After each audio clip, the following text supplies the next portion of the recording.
Well, hello, raw onioners. We're doing something a little different today. And today's guest, so before we begin, before we start anything, thank you for joining us. I'm your host, Stephanie Ohanessian, as you know, and behind the scenes, our lovely Yoshie Barnett doing all the wizardry behind the scenes. And we're going to get into it. We're going to unravel some stuff today, but it's a big day. And let me explain why. So we're going to jump right in. I know you're itching to go, and what the heck are we going to talk about? Who's this guy sitting next to me? Well, today's guest, this guy, he basically, let me set this up because we're going to have a real interesting conversation. He left one of the most physically and mentally demanding careers on earth, basically professional kitchen life, and walked into one of the most cognitively demanding ones, finance. And what kept him sane through both was his body. Not his mindset, not his strategy, but his body on a mountain, his body on a trail, his body on a rock face, where the only thing that existed was the next thing to hold. So today we're finding out, and we're going to dive into it, but we're finding out what that kind of sporting, what that kind of commitment within your body and brain really looks like, and why it really is one of the most important relationships between the body and brain. That's our theme this month. Why it really, really is, when you're looking at that fork in the road, right? That crossroads in life, what you have to rely on is what you are allowing yourself to trust. And ultimately, it has to be you, right? You have to be able to trust yourself. So most men are actually taught, and this is something I really want to talk to you about, Jon, is the body is a machine to be pushed and the brain is a problem to be solved, right? Mm-hmm.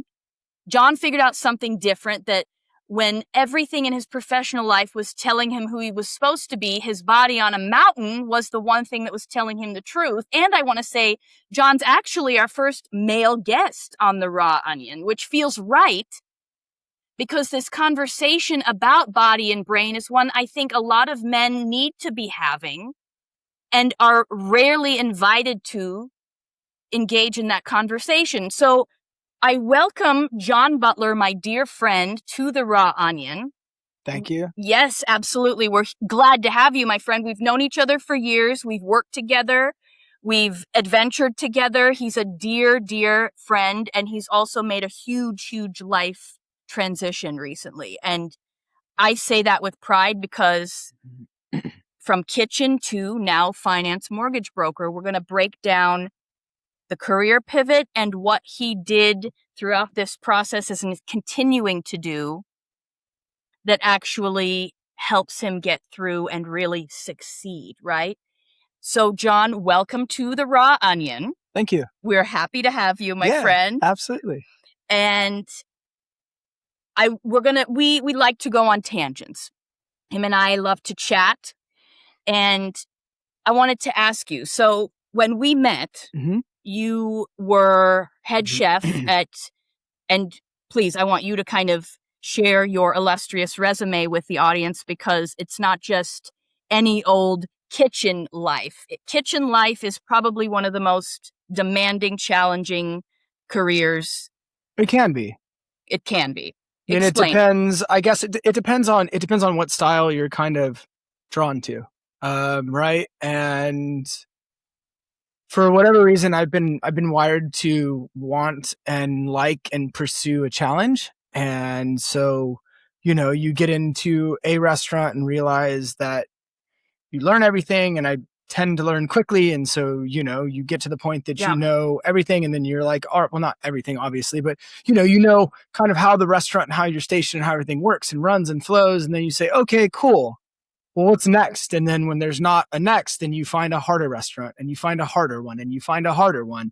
And, cause you're just craving the challenge. And, so yeah, I mean, I wound up in, a couple of the restaurants that are the best in the world. Literally. Two of the top 10. And it led me to some really special kitchens, after that. And yeah, it was a thing of like, the I don't know, it was just kind of like seeing like how I could perform and like Yeah. what level I could perform at. And so yeah, we saw a lot of wild things. Um And this was for yeah, years, I mind mean you. it's Like this was not 20 something years. 20 Yeah. years, literally 20 years Uh-huh. of your life that you've been honing that skill set. At what point were you where was that fork in the road where you were like, I might want to think of something else? I mean, really, I've done a lot of, I guess, pondering kind of this, in recent years prior to like the industry change. And, I think that, I was kind of drawn to the kitchen because it's like a rock star lifestyle, as Oh yeah. everybody paints, right? But like, it's a thing that like, when you Yeah. add, when you, when you cycle through the relationships and, you continue to just choose this rock star lifestyle, and then you finally find somebody that like catches you off guard and like shakes your world a little bit, and you're like, wait a second, hold on, and it makes you kind of look inside and think like, well, is this rock star lifestyle like forever, right? Because some people it is, some people it isn't. And so I met my partner and we got married, and she's incredible. And she's longtime yogi and health and wellness and heavily certified teacher, and just an incredible human. And when I met her, it was kind of a thing that like things shifted. And Okay, well, still, let me ask you like, first. I don't want to interrupt, but I'm going to. yeah, Things shifted. And again, this is something, these are big life moments, right? When you meet your person, when you decide maybe there's going to be a shift here, a big chapter change, a new season. That also lands, and again, we're going to get into it on multiple levels because you're also a very active person. yeah, absolutely. But at that stage, when you met your person, and Laura is an incredibly special like she's incredible. Yeah. What happened in your body? I mean, aside from this, I'm in love, what was there a change physically, mentally, where you were like, all right, this is all accumulating into a new road here? I mean, I think, yeah, over time, right? I mean, it's like, I didn't really understand it for probably like another 5 to 6 years. And then, you kind of settle in and you start to talk about like what life is with this person. And now all of a sudden, Yeah. like I have to take somebody else's schedule and, like their wants and needs into account, because it's not just like a random, hey, you know what? Like I'm going to date this person for a couple of months. Maybe it's going to work. Maybe it's not. I don't know. No, this is real. And it's like, whoa, like we've been together. We've like done some stuff, and like, man, this is seeming like I'm not going to be able to get away from this person, not like serial killer-esque, like they're going to find me, right? But like more so, hello, it's me again. It's like, oh, dude, I'm out here in the middle of nowhere. And they're just like, oh, Bring up the boombox, like, yeah, I love you. Exactly. And so, it's more a thing of like my body wouldn't let me, like, or like my brain or whatever, right? Yeah. It wouldn't let me kind of like ignore this person. I was like, wow, this person's like, they're here for a reason, and they're here like they, mentally like shifted me. And so over, over all of that time, you start to see all of that stuff. And I think that there was a point that, I just kind of looked at it and was like, well, I think I've outgrown my profession. It's like I have all these things, and, I want like, you just find yourself kind of in this same loop, right? And there was We've all been there. There was times that like I was drinking a lot, and everything was like blurred, as everyone does in the hospitality industry. If they tell you otherwise, they're probably lying to you. Yep. But you like wind up in this cycle, and then it's like, okay, cool, I'm just going to stop drinking altogether. And kind of did that, and then it's like, all these things just keep popping out, right? Because you don't have like something that can like that you can just numb and turn off your brain, and so like winds up being the thing. You're like, well, what is it? And what is it? And what is it? And you just realize that you've outgrown your profession, and you do need to like pivot and shift and do something, right? And so, that was kind of when, my wife and I bought a house, and the person that sold us our house, I actually work with now, and he was a chef and he made the conversion, and he's like, look, it's still putting pieces of the puzzle together. There's still that like mental stimulus of like, being able to problem solve, and the harder the puzzle, the more engaged you are. Okay, wait, now back it up just a second. Let's pause here for a second, because this is something really important. Going back quickly to body and brain, right? We're not all built the same, thank goodness. What a boring world that would be if we were. But what you're sharing is really important here too, because knowing yourself, right? And this is kind of what I am interested in too. Knowing yourself on multiple levels also kind of piggybacks on what you just said of this. All right, I'm up for something different now. I need to make a change, but also realizing that your brain needs a certain stimuli too, right? Mhm. You can't, you, let's say in general, I would venture to say, would probably die a miserable death if you're stuck in a cubicle all day with a laptop in front of your face, right? So you have to at least know that much to say, I know what I will get joy from. I know what's going to keep me hungry. I know that I'm a high achiever. Yeah. What are my options? And so this is interesting that now your person who sold you the house also had this overlap from chef to sort of the housing world. Yeah. And I mean, it's, as like, I want to say maybe a year after we bought our house, or maybe it was 2 or something, I like was looking around and kind of like trying to figure out a change and what it would be and what it would look like. And, it's being somebody that's active, it's like, spend a lot of time in the mountains, whether it's trail running or climbing or, it's up on Rainier like last week. And we're going to get into that. It's kind of like it's like you can't get enough of the mountains. I mean, the water and things don't do much for me, but it's like these like big things, right? It's like they look big and scary, and you just like take a step by step and kind of figure it out. But isn't that interesting though, that there's physical activity and it really is mirroring the natural sort of inherent ambition that you have in your working life? Absolutely. And I mean, yeah, it was, I'm kind of overdoing a lot of, I guess, like meditating and like personal reflection of just like what my cycle is and what I'm drawn to and what I like, and kind of like my triggers and my habits and my, my likes, my dislikes, like all the things, and trying to like dig deep into them and see like if they're real or if they're not. And like, if it's something that's like put on me by society, or if it's something that's like truly me and like, that's how I am. Right. And so it's like doing that, it's just continually drawn back into, it's like, through America, you have 2 days off, right? You're stuck into a 40-hour work week on an average job. And so you get 2 days to unwind. And so like, I needed my 2 days to be as hard as my 5 days so I could reset my brain. So it had to match the Monday through Friday. On a struggle level. Like it had to be as hard, or it had to be enough to like shift my my thought of like the week. I had to have something that I could disconnect from, right? Yeah. And so, yeah, I mean, that was, So let's go back to this conversation then. And this is all kind of blending into really, for lack of a better word, a great recipe. But it is, because now let's go back to this conversation real quick with this person that you were talking to, who is now sort of your coworker. Yeah. What was that conversation like where you realized, wait a minute, this actually might really work for my particular brain and body makeup?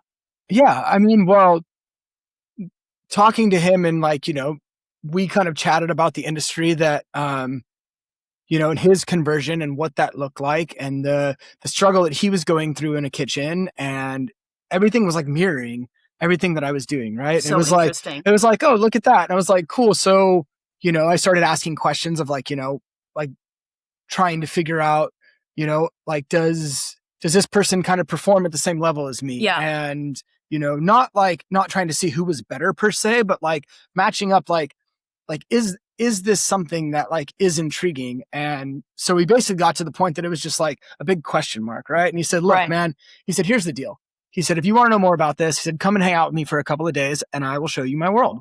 He's like, everything open, he said, just come and sit with me. And that's super common in the kitchen, right? It's like a working interview with stage, as they call it. And that's usually like how you get into all these crazy restaurants. You have to see it. You have to be in it. Yeah, you have to go. And it's always a good thing, right? Because it's like maybe the restaurant thinks you're a great fit for the restaurant, but you get in there and you're like, this is chaos and I want nothing to do with it. And so it has to match up on both sides. Yes. And so, I went and spent 2 days with him and hung out and basically saw everything and, had lots of questions and, watching the day. And it was like computers and phones and, kind of connecting with people and everything. And at the end of the day, he was like, what do you think? He's like, that was a crazy day. And I was like, that was a crazy day. And he's like, yeah. And I said, but at no point did I have to like throw a bag of potatoes on my back and like run through the kitchen, like dodging people and fire and knives and like all this other stuff, right? It's like there wasn't the acrobatics that went with the mental side of it. And it's like. So chaos versus crazy, actually, right? Yeah. Because it's kind of like, all right, 100%.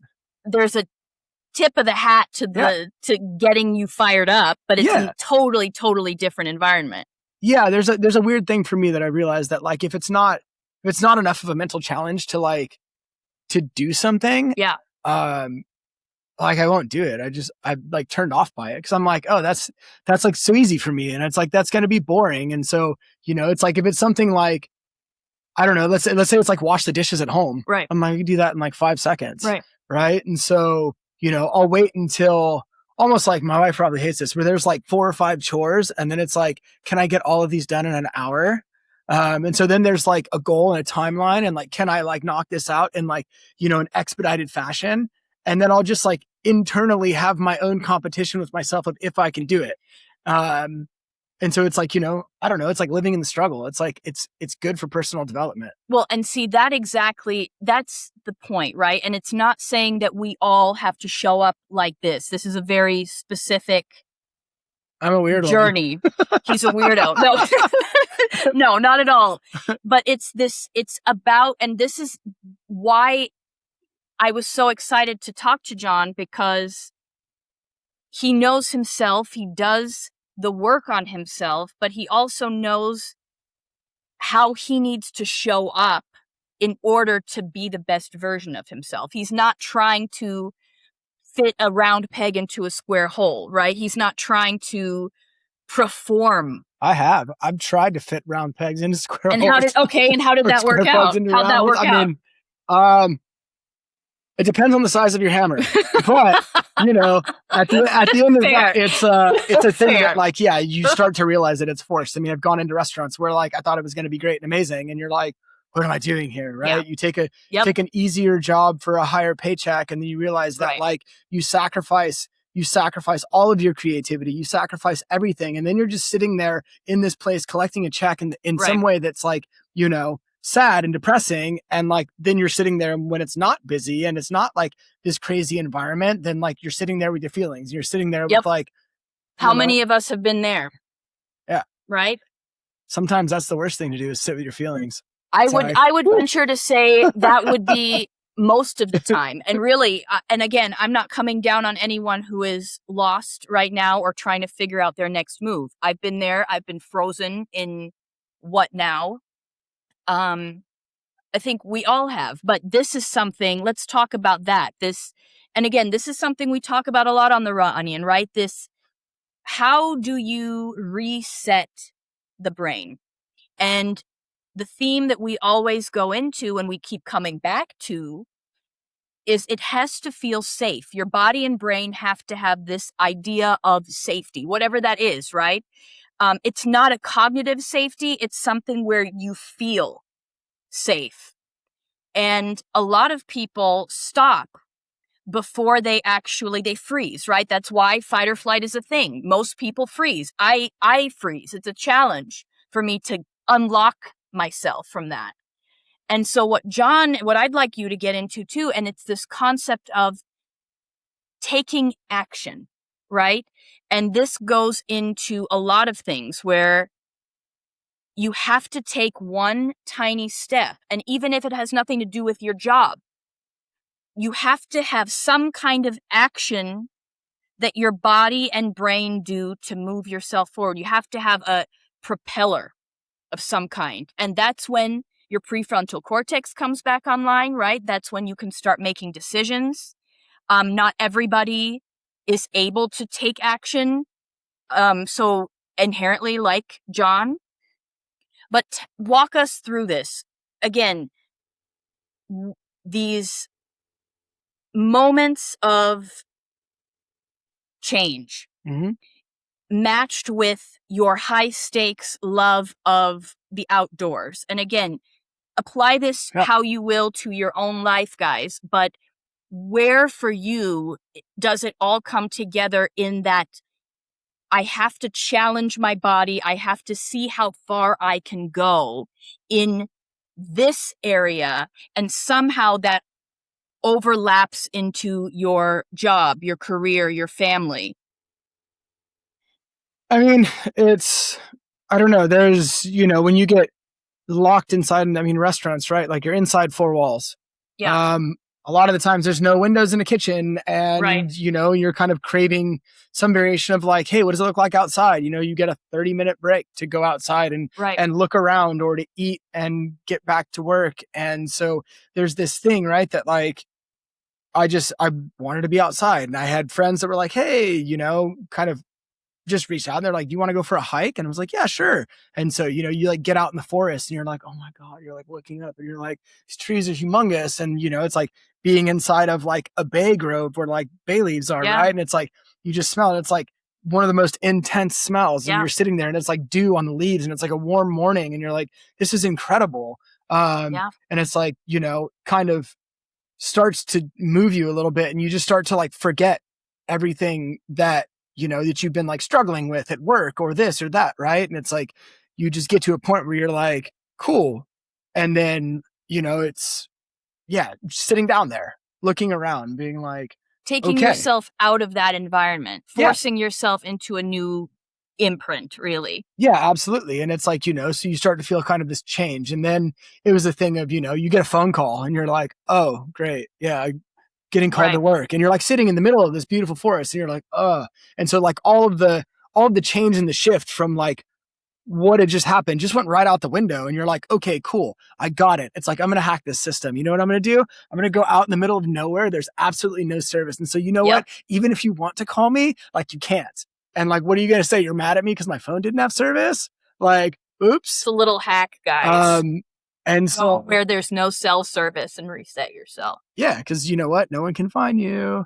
And so being in management in kitchens and like being high up in them and having a massive workload, doing like 14, 15, 16-hour days were very normal. And it's not like you're just hanging out, it's like you're moving, it's like 15,000 steps, 20,000 steps a day, like all day long, and like if someone calls out, you take their workload on and do yours. And it was just like, there's always something that like, it was never enough. Right.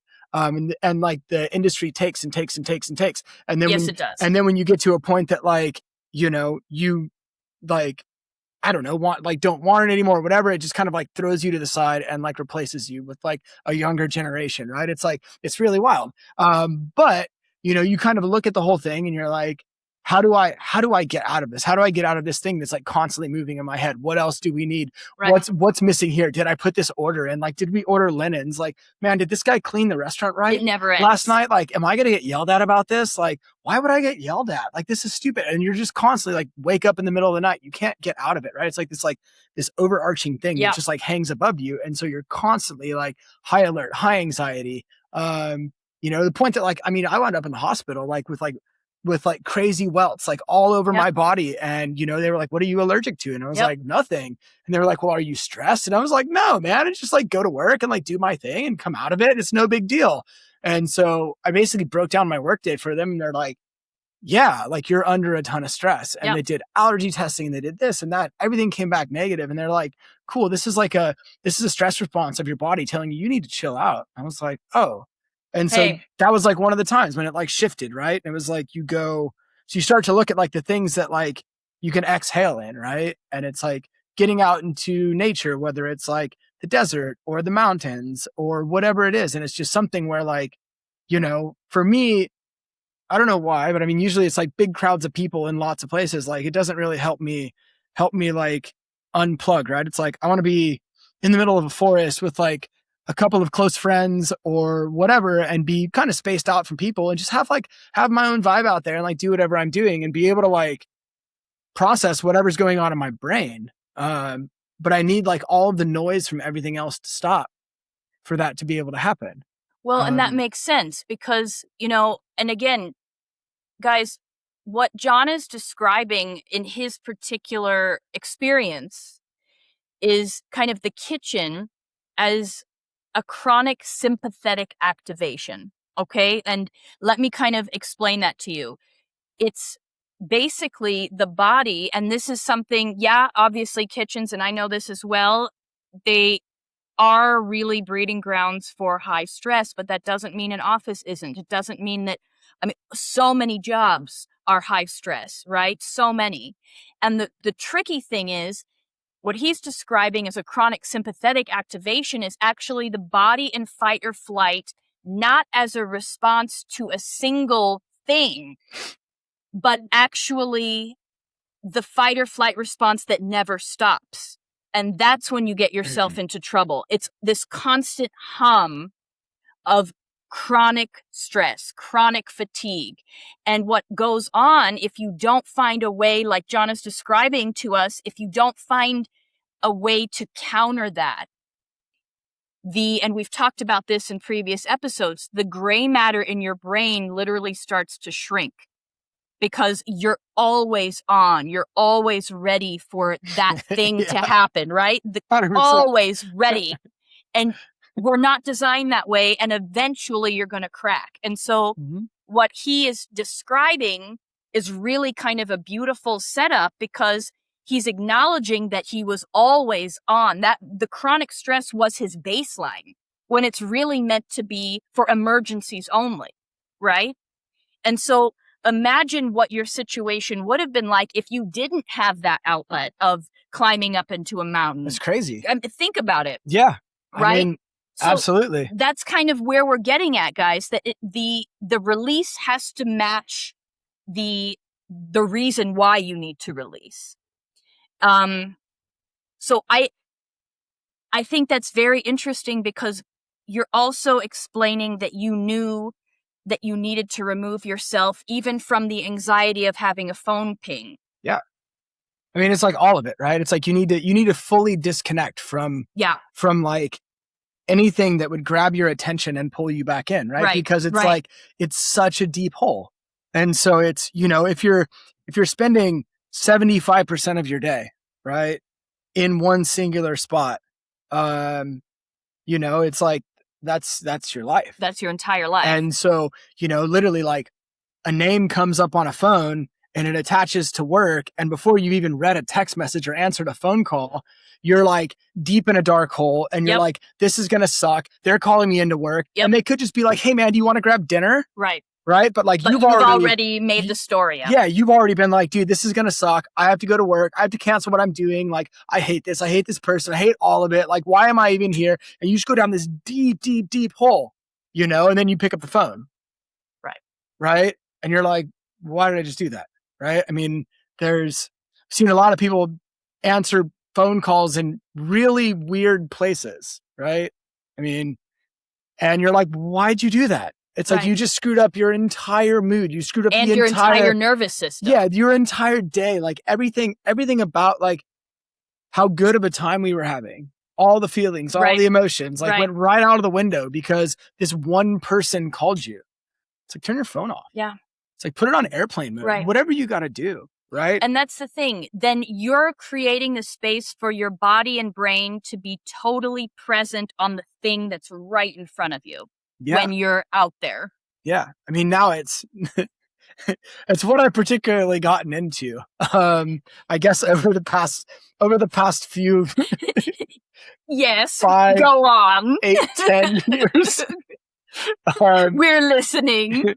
It's a weird thing that like you can't getting, like we were talking about earlier, right? It's like you get into hiking and you're there and you get to the top of a mountain and like there's a giant piece of rock on it that like people are like, yeah, we're here, like we're summiting, and you're like, no, you're not. Like there's this giant rock. Like they're like, well, we can't get up there, and you're like, well, I'm gonna learn how to get up there. It's like, do it safely so I don't die.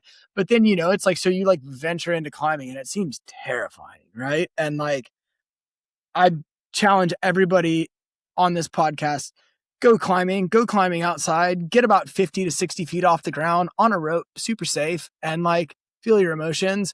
Everybody has a panic attack. Everybody freaks out the first time. It is a whole thing. It is amazing. And when you work through all those emotions, everybody becomes a better person because you start to learn and know yourself and start to like understand yourself and your emotions. But super tangent. So good at this. Actually, well, hold on. No, it's not even a tangent because now I have a question. This is what happens, but it makes sense, guys. Okay. And this is something I don't even have a real neurological explanation for. So let's kind of talk about this together for a second. Yeah. Now, frankly, what you're saying, get on a mountain. If we're all high achievers here, get on a mountain and dangle and whatever. That, yes, I'm the one that would have the panic attack. Everyone does. So now here's the thing.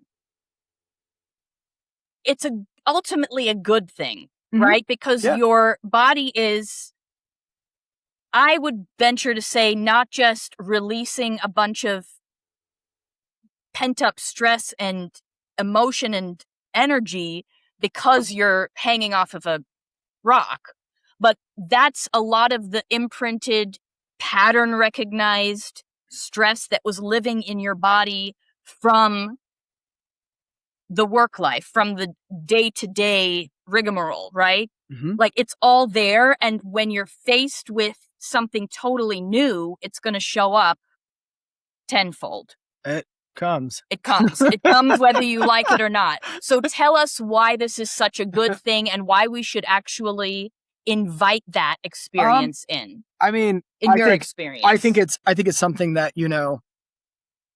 when I started climbing and started dealing with like my personal fears, right? We all have different fears. We all have things we're okay with and we're not and everything. It's like, they come up and you work through them, and you change as you work through your anxieties, right? And you might be looking at this giant thing that you built in front of yourself, right? That's like you look at these like huge mountains all over the world and you're like, that's impossible. And it's like, well, you know what? If that's your thought process is that's impossible, it'll always be impossible. There you go. Right? And it's like you build your own prison. You also have the key out of your own prison. Right. And you're the only one. And you're the only one that understands how to put it in the lock, turn it, and walk out the door. Right. And it's take a step, trust yourself, take a step, trust yourself, and know that like, either you need to learn more and get better at what you're doing, or, it's like you actually have the skills and you're just putting and building this whole entire thing around yourself to stay at home and sit on the couch. And it's this thing that, it's your brain will trick you. I mean, it's like running, right? It's like the first 15 minutes of a run usually suck. Right. But like minute 16, at least this is my timing, is like usually minute like 16 is minute like 55 for me. Well, whatever. I don't know. I mean, I did a 40-mile run in Joshua Tree. Yeah. The first hour sucked, and then after the first hour, the next 8 were amazing. They're just a casual 9-hour run. But it's almost like something that your brain does, and I don't know what it is from a casual 9-hour run. It's just like step right over. As you do. Before you trek Everest. Why not like, warm up a little? Take down a full pizza and then go eat dinner afterwards. Why not? Why not? Like, just a little appetizer. All of the loves. It's like, let's do something super hard and super long and then like take an entire pizza down and then go eat like a 5-course dinner. Like, that's a perfect day for me. Perfect. Wife shows up. That's why we have him on. Wife shows up with the pizza and I'm like, dude, I love you. Like, this is amazing. While you're repatterning your brain. Yeah, exactly.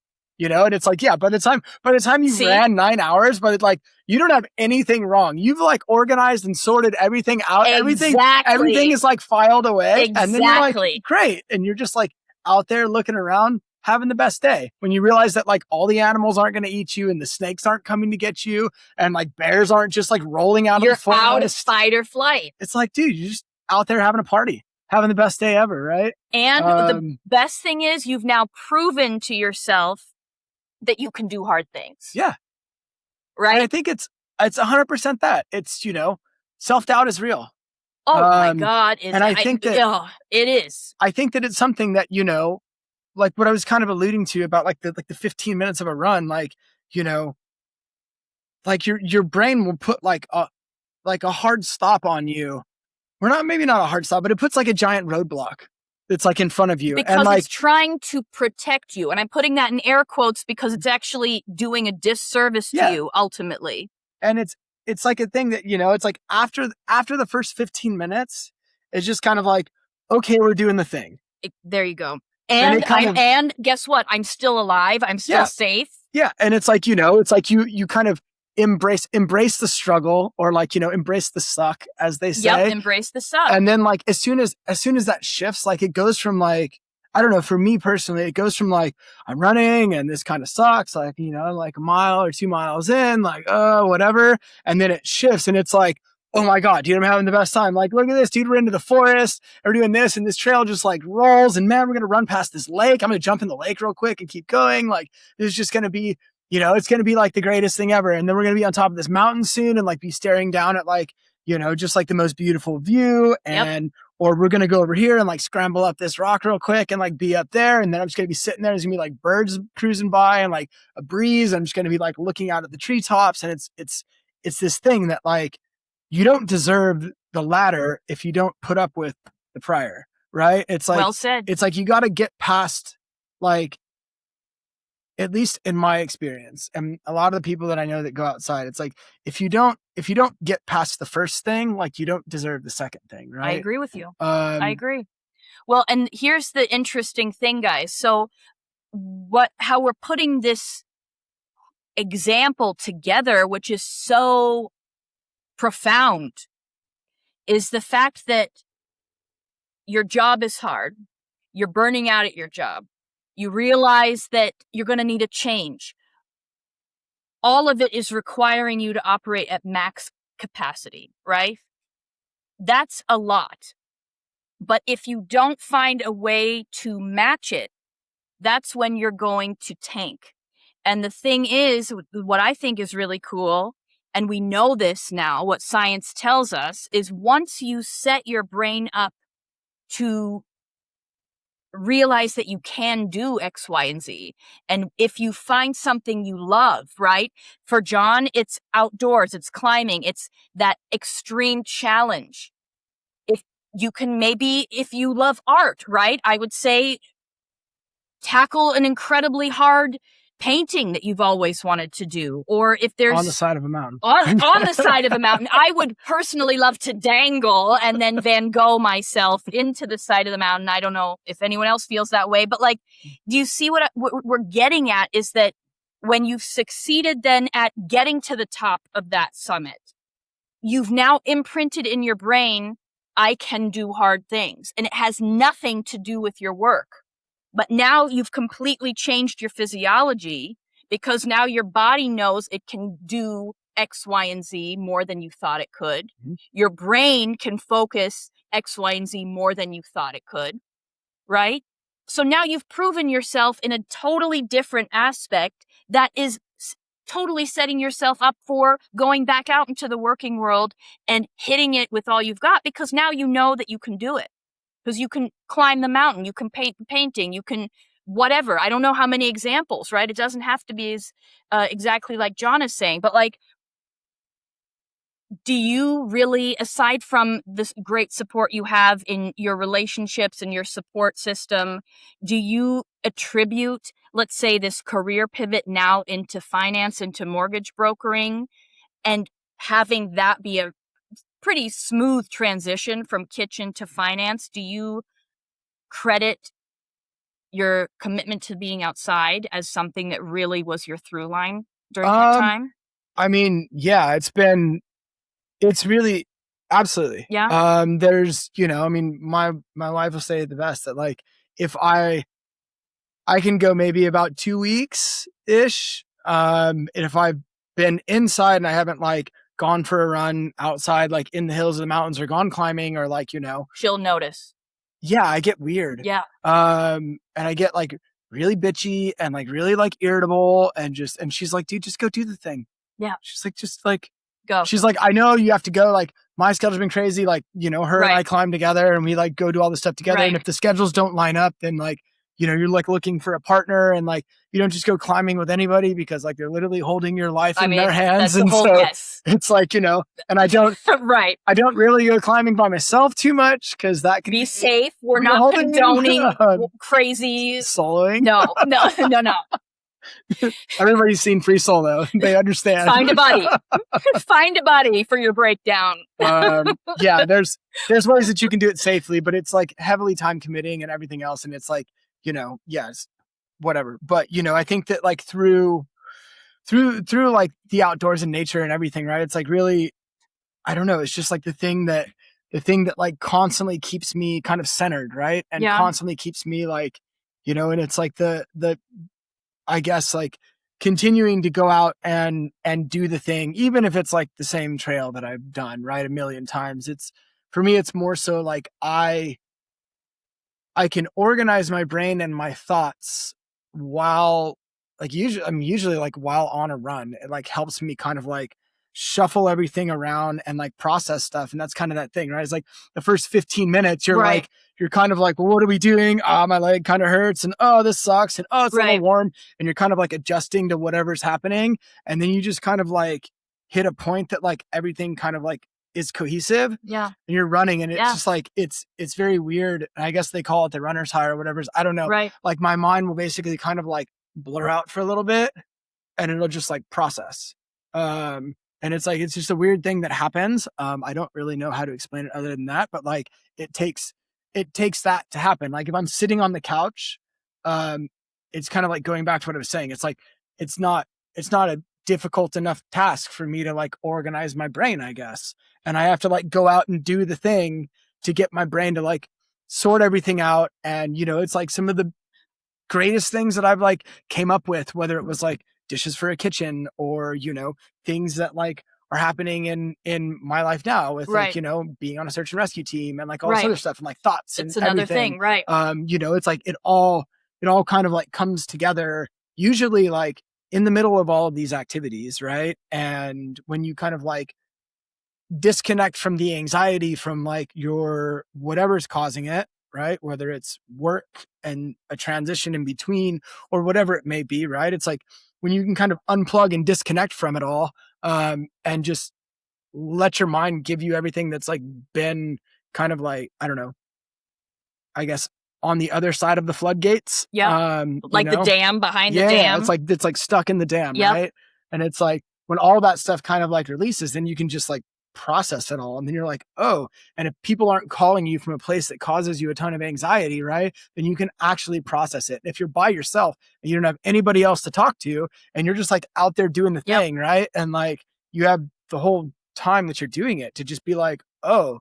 And I mean, sometimes you're like, you have something planned and you're like, yeah, I'm going to go scramble these like 5 peaks. And like, it's going to be like a 16-mile day and it's going to be really awesome. And you get like 2 peaks in and you're just like, stop. Right. Because like everything's coming and you're like, dude, this is like a lot.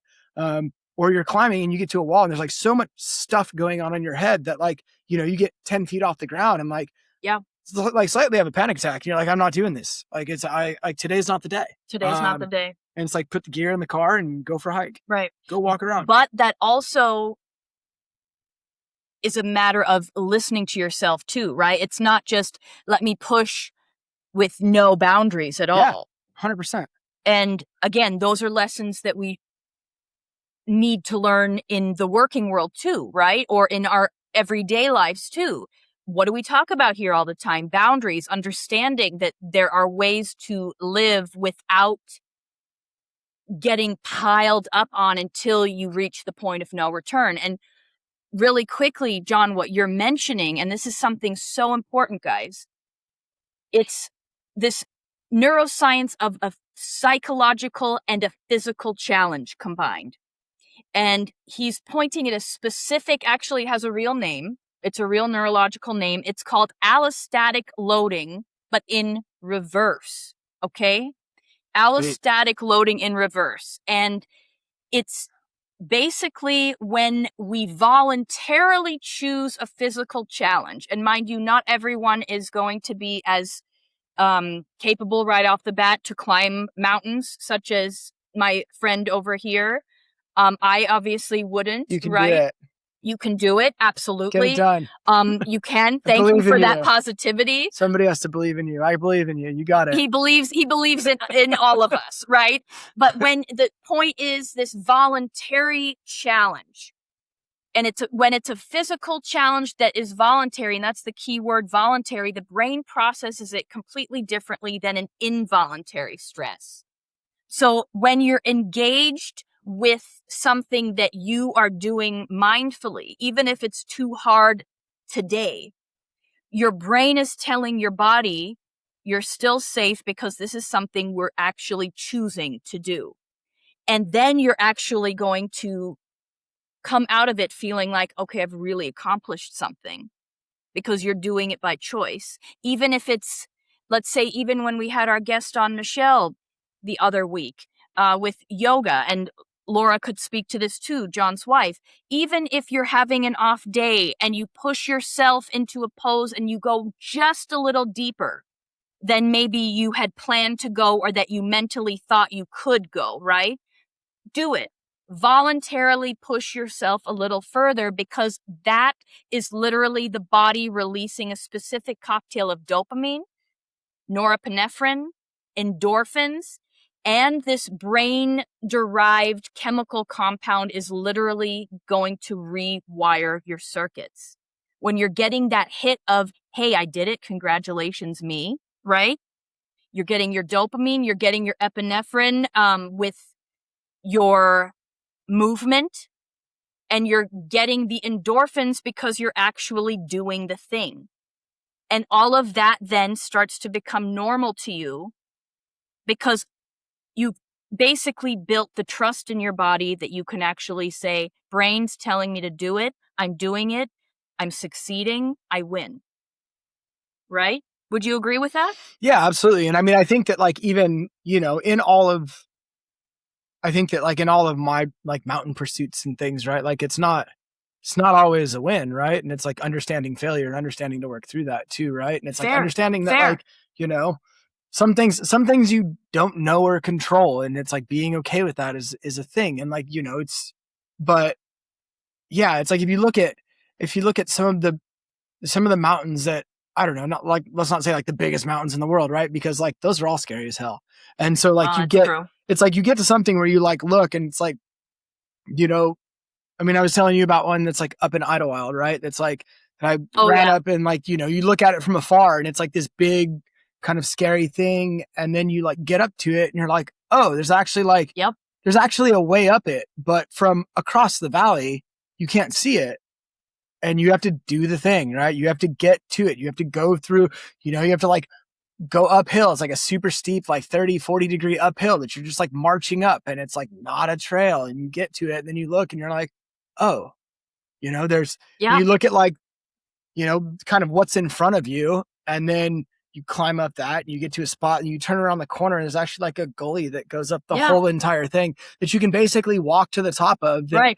Everyone walks past this thing and they all look at it and they're like, that thing's big and scary. And it's like, dude, it is from where you're standing. It's big and scary, but like get up to it. Take a look. Change the perspective. Be curious, right? Like go back to that, like, amen. Go back to like the kid mind of like, let's flip the rocks over and like look for the lizards, right? Like be the kid, man. It's like, we get, I don't know, life has so many things as you get older that they like, there's so many anxieties that you can grab every single day. I mean, if you want to have a panic attack every day, dude, it's so easy. That's a lot easier than doing something about not having a panic attack. 100%. And it's, get out and do the thing. If you're curious about it, don't let your own personal anxiety and like, you'll stand in front of yourself every single time. I still do it to this day, right? And like, it's like if I don't act immediately, the roadblock that I put in front of myself gets bigger and bigger and bigger and bigger, and I'll talk myself out of it. Right. It's like, because why should you do the thing? Why are you going to go out there? Oh, it's kind of hot today. There's a million reasons why you wouldn't want to, 100%, right? Yeah. And so you're just going to make every excuse in the world, as everyone does, right, to not do the thing. Yep. So then you can still look at it and still be like, it's still this, like, there's like this allure about it, right? And it's like, and you go do the thing and you're like, dude, this is awesome. And you get out there and you're like, yeah, I wasn't going to do this earlier. Yeah. Like the run that I was telling you about that I did, right? There was like 40 miles. Right. Like I woke up that morning and I hated it. I hated the first like 2.5 hours of the day, and it was like the whole thing. And I was like, no, like I said, I was going to do it today. And, it's, I was like literally fighting myself to do the thing. I was probably out of fear, right? Of like, can I do this? Like what happens if I'm like 20 miles away from my car and like something happens to me, right? And like, there's all this like fear and anxiety and everything. It was like, oh my God, and it's like, am I able to do this? And that fear and anxiety might not even be coming from that moment where you're looking at something, right? Like that fear and anxiety is in you. That could have been in you from 10 years ago with a crazy experience you had 100%. In the kitchen, right? Yeah. Somebody's saying, oh, dude, you can never do that. That's impossible. That's like, why would you do that? You need to flush that out. Yeah. And, absolutely. And reframe that with an action that you will succeed at, or at least then you can say, okay, I'm going to actually take that memory and that weird imprint out of my brain that's really holding me down.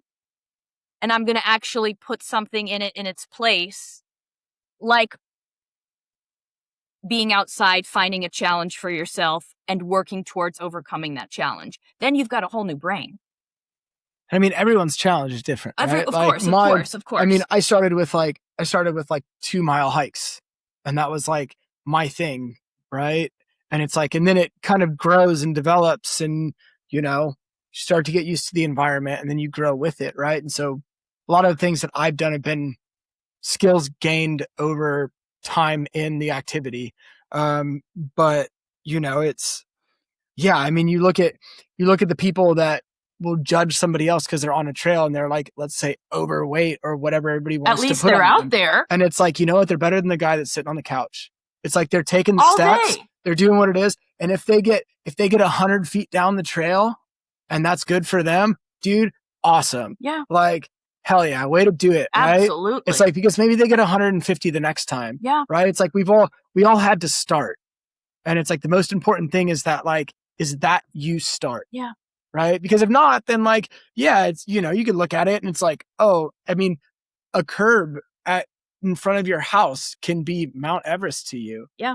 If you never start. Yeah. And so it's like, and that can be the hurdle, right? That can be the roadblock. That can be all of it. It's and imagine though, then you do a little something like that, and then now you might rethink a conversation at work the next day. Now you might have a little more oomph, a little more confidence to say, wait a minute. Yeah, I kind of I'm feeling myself that I accomplished something yesterday. Actually, I'm going to go and have that hard conversation with my boss today. Yeah. It's all related.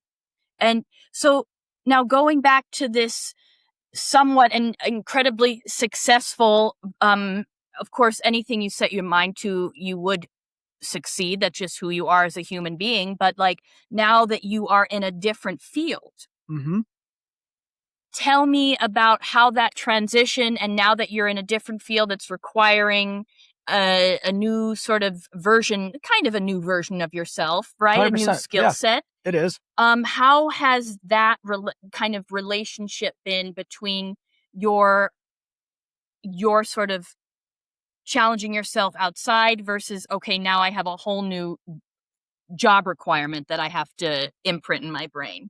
When I did like my firm transition, I mean, there was a lot of stuff. I mean, it was probably like 6 months of like imposter syndrome, right? Where it's like, it's like, why am I here? Yeah, of course. Like I have like a whole career that was built out that I'm so good at, right? Yep. It's like, why am I giving that up? What is it for? Why am I doing this? Like, it's like, am I doing this right? Am I not? Like, what's happening? Right. And so you go through that, and it's kind of that same thing, right? Like if you're not willing to go through the hard thing, right, then you're never going to get to the part where it gets like ironed out and smooth. And so, it was, there's that. There was, the anxiety of being like a grown adult, right? And like having to ask questions that in my mind like sound entirely stupid. It's like, why? But that's yourself playing 100%. Tricks on you. And it's like I've done so much with my life, and why am I having to ask this question of how this works? We've all been there. Right? Yep. And so it's like, exhale and do the thing. Yeah. Exhale, and I'm going to start at the bottom, and I'm going to work up, and I'm going to do this, and I'm going to learn everything, and I'm going to do it. I'm going to put all the building blocks in to be able to build this puzzle and build this structure correctly. Right. Yeah. And it's like, you have to do the thing. You have to take the steps, right? You have to do the work. Yeah. Because if you can do it out there, you can do it here. Absolutely. And so like in my transition, there was a ton of anxiety, a ton of struggle, a ton of like conversations with my wife of like, dude, what the hell am I doing? Yeah. It's like, I can go and do this over here and take this. Right. And it's like, I had a job offer like maybe a couple of months ago that was like at a super prestigious place that was, one of like the top places in the country. It was like it's like in the top 3. And you mean kitchen? Yeah, okay, absolutely. It was like running and developing and rebranding this whole entire thing. It's a massive salary and everything else. But like, I was going to be stuck in, it was basically like 9 restaurant openings over 3 years. And I kind of like dissected it. It's a lot, guys. I dissected it and I was like, oh my God. Yeah. And it's like talking to my wife, and I'm like, dude, I'm never going to see you. I was like, this will like wind up destroying our marriage, like even more so than like anything else in the industry has. And I'm like, like the point of this is to like step away from this, right? It's like to step away from like something that like takes and be able to control my time, to be able to engage with things like when I want to and how I want to, right? Yeah. It's like we were talking about it. It's like, I was literally working from a snowfield on the side of Mount Rainier like 10 days ago, and like I had 2 bars of service, and I was like, oh sweet, I can respond, and I can, it's like I had somebody watching everything and making sure it was I was good. like, hey, where are you? He's like, I'm on top of a mountain. Yeah. I'm like, all right, chat later. Yeah, I'm like, it's good. Don't worry. I'm safe. I'm rewiring my brain. And so, but yeah, it's a thing that, it's like I think that the transition and everything was a lot. Because there's a ton of self-doubt because you are fully starting over, right? And it's like, I have a car payment, I have a mortgage, you know what I mean? Like I have bills, I have expenses, I have like real debt. That's not like, oh yeah, I just, pull some money out of my saving, clear this out, no big deal, right? It's like, no, dude, there's like real life. There's like real life that's happening. And it's like starting over when real life is happening is like, it's a lot of deep breaths and a lot of exhales. Yes, sir. Like, okay, we're gonna get through this. But it's worth it. Trust the process. There you go. And like in all of that, it's I would have days where I'm like, trying to build and trying to like work on my business and trying to do this, and I would just like look at my wife and be like, dude, I'm not doing it today. She's like, what do you mean? I'm like, I have to go for like a long run. I need to go like up in the mountains. I just need to like take a day and like sort myself out. She'd be like, yeah, cool. Yep. It's like, when are you going to be home? What's your plan? Yep. I'm like, I don't know. I'm going to go up there. Wise words. I'm going to do something, and I don't really know what I'm doing or whatever. I'll figure it out in between here and there. Take me about 45 minutes to get up there. And by the time I get up there, like, share my location with you. So if anything happens, like, you know where to collect the body. You know where to find the body. It's always This is why Laura's so amazing, because she's like, copy that. It's the mountain reason for sharing the location. There's no cheating involved. It's where to collect the remains, as dark as that is. But he met the challenge. His brain was rewired. Fully rewired. It's not my problem anymore. I'm dead. Somebody else figured it out. Before it flatlined, yeah. So, but yeah, it was that thing. And it was like, dude, I need this to be able to take like a super big exhale and just say, cool. It's like, everything's okay. Yeah. And it's like, even like when everything's not, right? Even when like, you're like, dude, I'm not going to get a paycheck for like 3 to 6 months. And, it's very common for the industry when you get in and you're like, oh my God. And you're kind of like freaking out about a lot of stuff. And how do I pay the bills? And, how far into my savings account the life logistics. It's like, how far in my savings account am I actually going to have to go? Right. And it's like, and then you start like having the conversation, dude, like, what does it look like if we go to zero? Well, and those are the things that will freak most people out and talk you out of not doing the thing. Oh, it's terrifying. Right? It's of course. 100% is terrifying. And that's your brain and body doing the right thing, guys. If you're totally hesitant to make a huge life leap, that's normal. Yeah.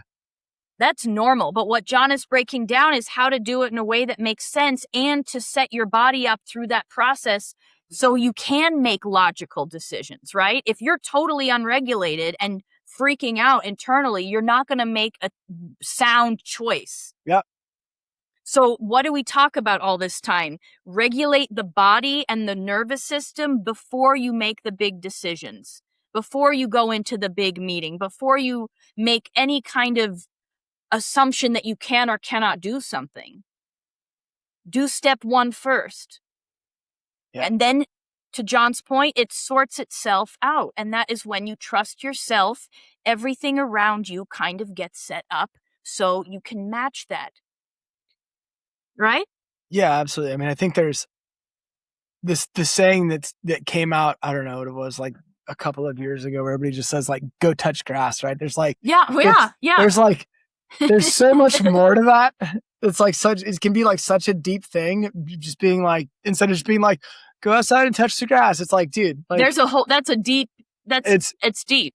I mean, that's a podcast on itself, dude. Breaking that down and like everything. Oh my God. Well, maybe we need to do that actually. But yeah, there's a point to it, right? Like when, like we weren't ever supposed to be in buildings and around screens and around all this stuff, right? Like we weren't built for it. And so, like the more, I don't know, like the more I interacted, I mean, dude, I went from like active in a kitchen to like behind a desk, right? But like, obviously my desk is like mobile, right? Right. I mean, I can grab Starlink. I can sit anywhere that I have a clear view of the sky and I can work. And so now it's, cool. It's like, well, let's go work over here. I mean, there's a lot. That's a very oversimplified version. You've painted a lovely picture, but there's a lot more to it than that. Because there's a lot more work that goes into it of like 10 years of building a business and like having a steady referral flow before you even go, hey guys, I'm going to go work from Yosemite so I can like do my loans in the morning and get everybody what they need and everything that I signed up to do for these people and really take care of them, provide them like great service and hospitality. And I'm going to go climb El Cap in the afternoon, right? It's like, that's like years. But it's not impossible. 100% it's not impossible. I mean, there's people that are climbers that are day traders that like, they'll, first 30 minutes the market's open, they'll like make all their money and then they're just like, see you later and go. I mean, I met a guy that was like, we were climbing in Joshua Tree and like, we were on top of a rock. This guy just like cruises up it, and he's like, just like solos to the top of it. He's like, looking at his phone and I was like, what's up, man? He's like, what's going on? He's like, how was the route? I was like, oh, the route was great. And he's like, yeah. I was like, what about you? And he's like, oh, I'm just up here. He's like, I gotta check in, I got a couple of emails I got to sort out. He's like, in about 15, 20 minutes, I'll be up here and then I'm just going to go climbing for the rest of the day. And I'm like, and that's it? And he goes, yeah, that's it, man. Yeah. And I was like, just making sure you get paid. And he goes, making sure I get paid. I'm like, right on. And so it's like, I don't know. Perspective. I think it takes a lot of like work. It's almost like you have to put yourself in the deep, dark hole of anxiety and everything, right? And like take the stress and take the hard job and do all of that and get to a point where you're like, shit, I need to get out of this. And then go too far the other way. Yeah. Right. And like, just like with something totally different, unrelated to that thing. Well, yeah, exactly. Right. Like just go out in nature and like go live in a campground for a month. Like see what it's like to like, just be there. And I mean, there's a whole set of anxieties that come with that too. Yep. And then you like look at the two and you're like, cool, I need a little bit of both. Like I mean, personally I do, right? It's like, I need a job that challenges me, like mentally. And pays the bills. Pays the bills for sure. Or, I just kind of go and wander and do the thing and like hope my wife just like crushes life and like, or that, or I'm that. like, I'm going to be a single dad with like, or not even a single dad. Right. Like I'm going to be a dad, like, what is it? Like Mr. Mom with no kids. I got a dog. Exactly. The dog's great. We could have somebody else take care of the dog and just go be Mr. Mom, like living out in the middle of nowhere for like an extended It period actually of sounds time. kind of fun. Everyone's like, what are you doing? It's like, I don't know, man. My wife's paying the bills. I'm just living my life. She's going to get pissed soon. I got to get home. But not everybody has a Laura in their back pocket. No, because there has to be as much as I take from, dude, I'm going to go on this trip for 2 weeks and I love you and I'll see you. Right. See you in 2 weeks. I mean, that's a whole other conversation, which I think actually would be important to have sometime soon, because we talk a lot too about building up your support system. But 100%. that's so building this life worth living. There's more to it than meets the eye, but I think this is really core strategy number one.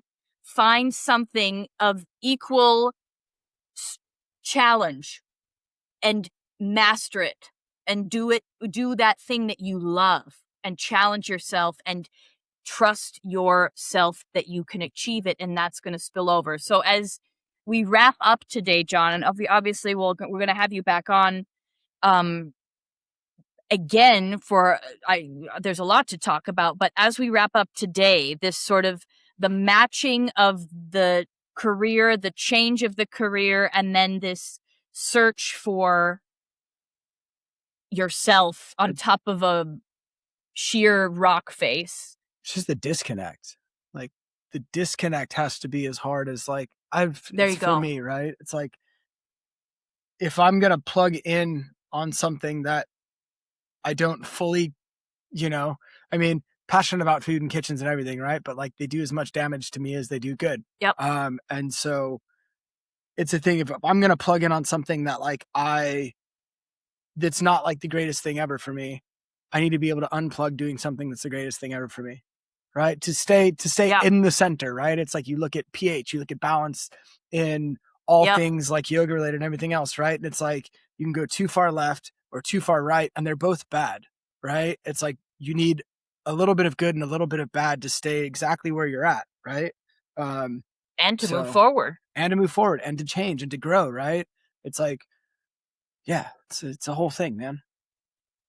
You're talking and listening to someone who has been through it, who has been through the baptism by fire, and who has come out the other end multiple times, always at the top.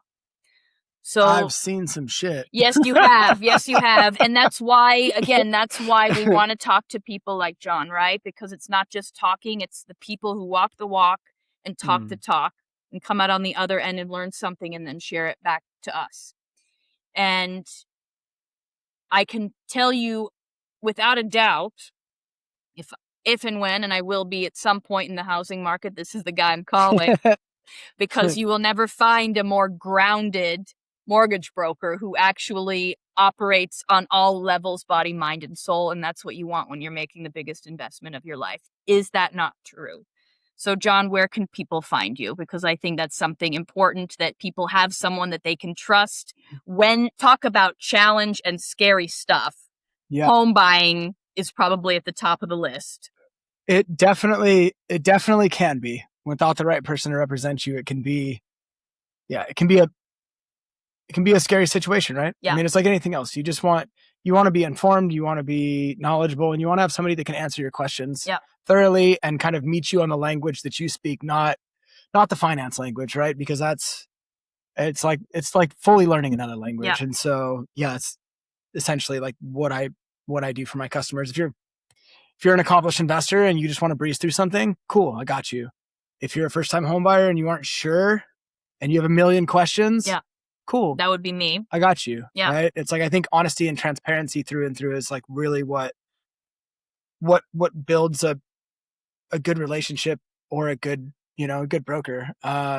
yeah, I mean, So where can we find you? Where can you find me? Yes. Yes, sir. I'll be on this mountain tomorrow. Right. Get your hiking shoes out. Yeah, if you guys are in Southern California, I'll be over here. No, I take meetings from 9 to 9:15. No, and then I'll be in Yosemite. So yeah, I'm with a company called Barrett Financial. It's great, fantastic company. I have brokerage that I'm a part of. It's based out of Murrieta. I am super mobile. I am in Los Angeles. I am out in the Palm Springs, Coachella Valley area. Anywhere from those two areas down to the border of Mexico from San Diego. And so I travel for my clients, whatever they need. You do. I meet them where they need to be met, and not where I feel like everybody should come to me. That's not service. That's not hospitality. Nope. And so, I mean, the easiest way to reach out is just to call me, right? Call me on my cell. It's 951-541-1488. We'll link it all in the bio and show notes, guys. It's public knowledge. It's on all my socials. It's tied to my license. It's pick up the phone and call me. I answer if you have questions, even if you have a house and you just want to know stuff about, the market or where it's at or whatever. We don't have to do a transaction together. If you just have questions, call me. If you want to chat, call me. You want to go climbing? Call me. Call him. And really, I mean, if you have questions about this episode too, about how we face the challenges of matching different chapters of our life to each other and meeting yourself at the top of your own game, call him. Yeah. Call him. I answer my phone. He answers his phone. And I guarantee you there's something to be said for working with people who get themselves and aren't performing getting themselves. There's a huge difference in that. Oh, man. Right? So much ego in finance, man. It is. There's ego everywhere, and there's a lot of hot air everywhere, right? And so when you're looking for big moments in your life, you want to build yourself out a team that actually lifts you up. Yeah. And so, this is the guy in that respect on so many levels. And so today, Jon, thank you. You're welcome. You were incredible, and this will be one out. of several episodes, because I think we're just getting started, and it's very good to hear it from a male point of view. Yeah. Because there's a different expectation, too, that comes with men, women. That's a whole other topic. I think all equally important, but today, really match yourself with your challenge. Find your disconnect. There you go. It's, I can tell you that the mountains are a lot cheaper than therapy. Done both. One's cheaper than the other, but it's important. It's important to talk to someone, right? Even if you're walking through the forest and you're that guy that's like, you're talking to yourself, talking to trees. You do you, man. Whatever, guys. Yeah. Just get out there and challenge yourself. Just find the way to unplug and disconnect, and find the thing that resets you. It's important. It's important for sure. So stay tuned next time. This is Jon Butler and myself and Yoshie behind the scenes. Woo! We're the raw onion guys, adding flavor. Now let's go and make something. I know, right? Gotta do something with all these passion fruits. Absolutely. That's the thing. All right, over and out, man. See ya.